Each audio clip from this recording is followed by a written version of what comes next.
Hey up everyone, Magpie Gaming here bringing you another Battlegrounds video. Now, Battlegrounds featured quite heavily at E3. It was shown off in the Xbox One conference because it's coming to the Xbox. Kind of a muted reception for the game from people there.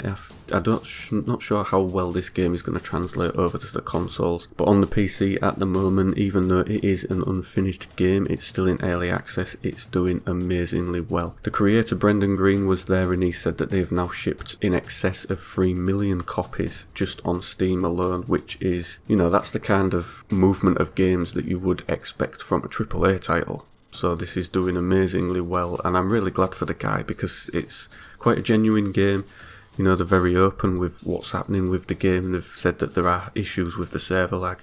They're working on it. They're doing weekly updates as well as monthly patches. So it's coming along nicely. I really enjoy playing it, and I was glad that it got some good airtime at E3 to show off to people that maybe haven't seen it yet what this game can do. But one of the major things was that there's going to be some changes to the mechanics within the game. At the moment you're unable to jump over quite a lot of objects. It's hard to jump over the walls, but that's not going to be the case soon.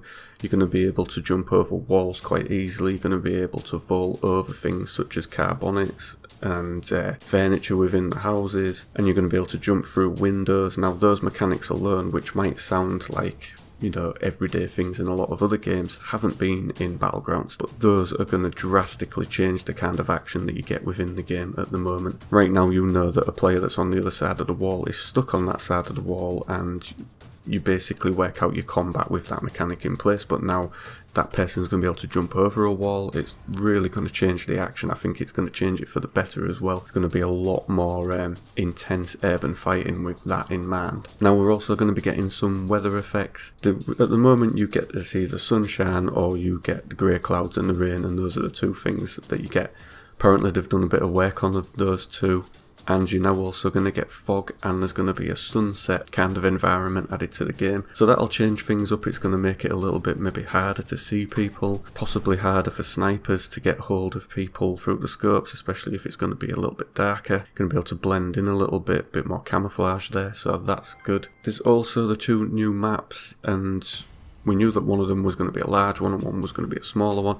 The smaller one is now going to be called Peru, obviously based in Peru.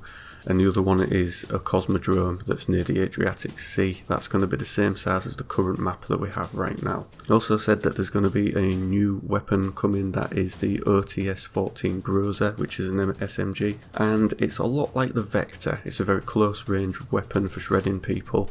So I'm glad that that's coming around. I love the Vector, but I don't think it gets dropped nowhere near enough in the loot. So I'm glad that they're going to add another close range option, which is good, especially with the new mechanics that are coming in. You're going to need close range options because I think there's going to be a lot more close quarters battles, especially with people being able to jump through windows and jump over walls and that. You're going to get surprised quite a lot. Now, it's not known exactly when the game will be coming to the Xbox. They've just said that it would be late in 2017. Now, the full launch of the game is due in September, but I don't know if that's still being stuck to at the moment. That could slip. PlayStation users, really not much news for you. They said that it would be coming to the PlayStation at some point, but it's going to be a while off. As you know, with things like Minecraft and Rocket League and things like that, PlayStation aren't really playing ball when it comes to playing with other people's games. They're keeping themselves quite tight.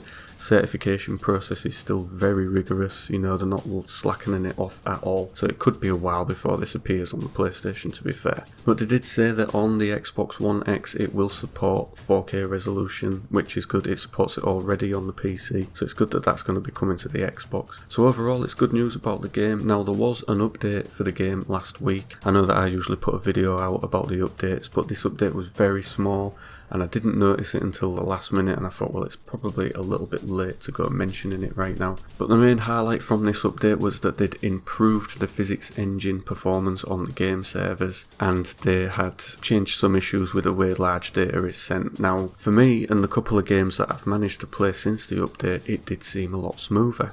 Now that could be just that session that I played ended up being a lot smoother, but my friends that have been playing the game have reported that it does seem a little bit smoother.